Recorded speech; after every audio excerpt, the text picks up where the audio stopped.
realize everything costs money. And I believe in 2005, we had approximately 1,200 foster parents at Jekyll Island. Last year, we had approximately 250. A lot of that was due to budgets. The counties, used to support the travel and the motel room over there. So that's really hurt training. So it's gonna take money. But what's happening on the local level, those who don't go there, there's just some local put together. For those who don't know, we require 15 hours a year to keep ourselves updated. And the quality of training that is provided at Jekyll Island is just unreal. You get all those 15 hours in those 3 days there. You get away for a little bit. Judge Hammond's there, Michelle Barkley, just tons of folks with great background that would teach things that sometimes, we may have to call the local county home economists come tell us how to fix a meal, stuff like that kind of stuff. And I think we need to get a little more consistent on our training that is consistent across the board statewide instead of, one area you can do this and this will work, this qualifies that. Because our RD workers especially our RD workers, she just works with all of them. She just works extremely hard because she wants to retain foster parents. She needs them. We need them. And she just worked hard to put stuff together, and our association will, but I don't think it's consistent enough. I don't think it's actually complicated enough or elevated enough to really get what they need. Is if we sit here with these older children, I mean, I'll tell you, these teens today, teens, I guess biological teens are hard enough to raise. But you bring in a child that's already been, traumatized the way they have, and here you are trying to work with it. And here just recently, I shared the other night, we've got a child that's been with us 5 years. He was adopted 3 years ago. He'll be 17 next month. And speaking of the mental health issue, we knew there was something wrong with this child. We knew there was something wrong there. We kept going through tests and just not available. But just on the 5th of this month, I was able to meet with some psychiatrists and Renaissance centers and finally determined this child has autism, so a form of it. And you knew there's something wrong. It took that long to get there, and so why does it take so long? Like that, just have to say it. So to deal with these kids, it takes a lot. It takes a lot. It takes a lot of training because of that. So my question was to them, what can we, me and my wife, as the parent now, where's the training for us?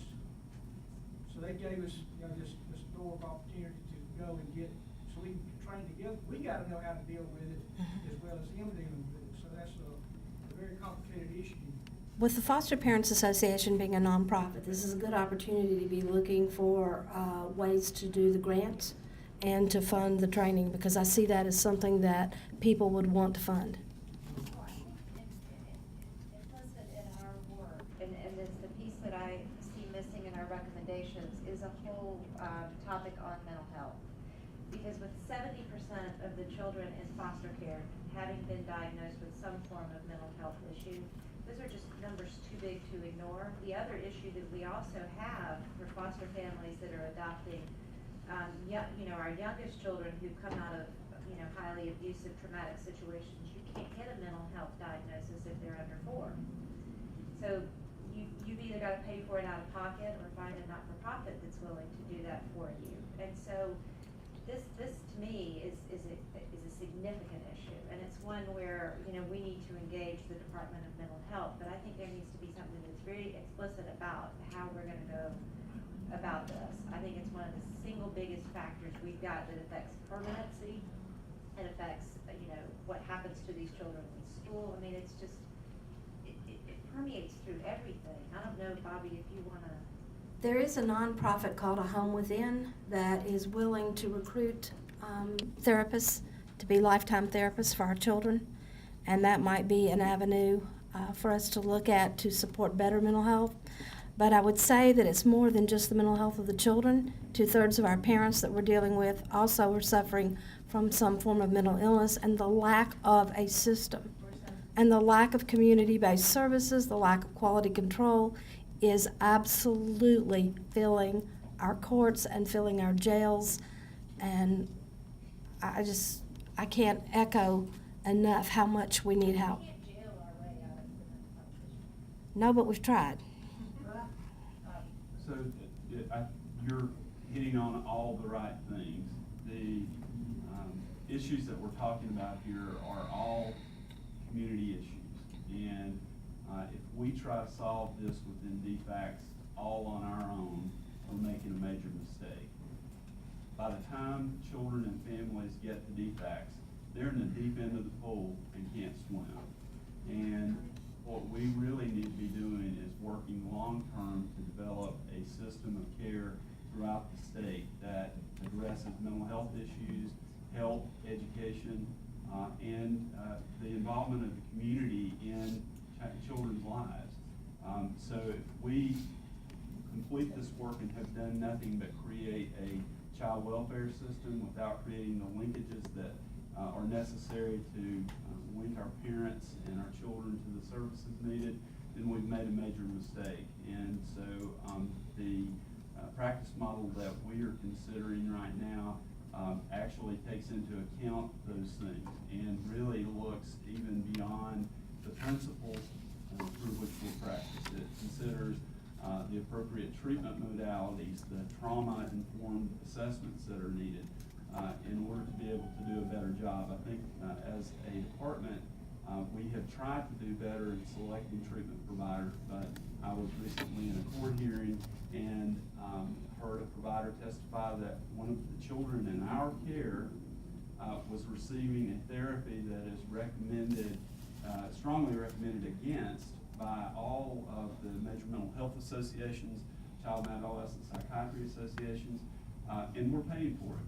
And so, we have to do a better job of prescribing the treatments that we want for our children, and it has to be available in the community.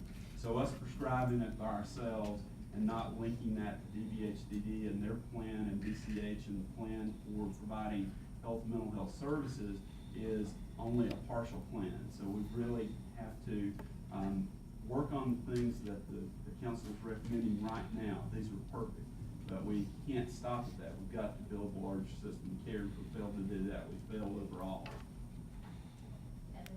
Yeah, I totally agree with what Bobby said about building a system of care, and I think that we need to really integrate all the systems when you're thinking about DBHD, mental health, especially in our foster care world. We just moved to a managed care organization that's still falling into place. I think there's some advantages and things are working in some respects with that, and we still have some ways to go to make that really work. I think for the recommendation, what we talked about for the room board watchful oversight is really looking at what kinds of programs we need and then making sure that we're including specialty treatment modalities and things like that on top of that, which means that we have to involve DBHDD and DCH and Amerigroup, who's now our NCO, to help us figure out how to do that. When we unbundled, for lack of a better way to explain that, but when we unbundled back in 2008, we really lost that therapeutic component for lots of high-end care in RBWO, and we need to get that back. And I know that DFACS is looking at that, and I know that they're looking at therapeutic foster care as one of those examples. We don't have therapeutic foster care in our state anymore because of the way we unbundled. We outsourced, everything became an outpatient. So even programs that serve the CSEC population or sexually aggressive youth, all of their mental health services are served in the community. Some by the same agencies, so you have a little bit of that, but some not because of the way that happened. So I think if we look at, when we're looking at contracting, really looking at, supporting agencies that are being innovative and doing really great things with their recruitment and communities and that sort of thing. And also looking at, we want the highest quality of services that we can get for our kids. What does that look like? And do we have performance-based contracts? And are we really, encouraging innovative thinking and cutting-edge kind of thing? And I think that's what we were trying to really get to, which I think pieces all of that together. So what is mandated by the state? If you are a foster parent and the child that you adopt is obviously suffering from a lot of mental health issues. What are the mandated resources that are available to you as a foster parent? So if the child meets special needs adoption criteria, one of which can be a mental health issue that impairs functioning for the child and for the family, then they qualify for adoption assistance. Adoption assistance can consist of a financial payment. It also is typically coupled with Medicaid. And so the services that we're talking about should be provided here. Now, one of the things that our agency has done in the past and moved away from because of budget issues was to provide additional assistance that was therapy based specifically on the adoption itself and how the child integrates into a new family. We still do limited amounts of that, but this is really a wraparound type service that is needed outside what is available by Medicaid, and it's really a family therapy modality. And if the diagnosis occurs after adoption, are you still entitled to those services? It depends on, very complicated, but it really depends upon documentation of behaviors or indications of mental illness that occurred prior to the adoption. And those requirements are set in federal law.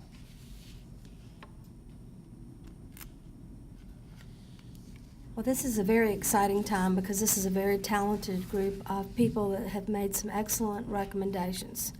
We have the leadership of a very fine director that I've worked with for many years who has an excellent plan for moving forward. We have passionate leadership from our chair, Stephanie Blank, and we have a governor that's very committed to reform for child welfare, for criminal justice, and we have our very active legislators here. And in the 24 years that I've been doing this, the climate has never been better for change and for positive change and for good changes as it is right now. And I just want to congratulate all of you, but I want to thank all of you. Before you leave, Peggy, I'm not through yet. The Kenny exit strategy, is that something that's pursued at the county level, or is that a state? No, that's a state issue. That's a state issue, right? That's a state issue. Is that one that we need Well, we to got left touch? about 5 years? At this point, it's probably better that I don't answer. We have some litigation activities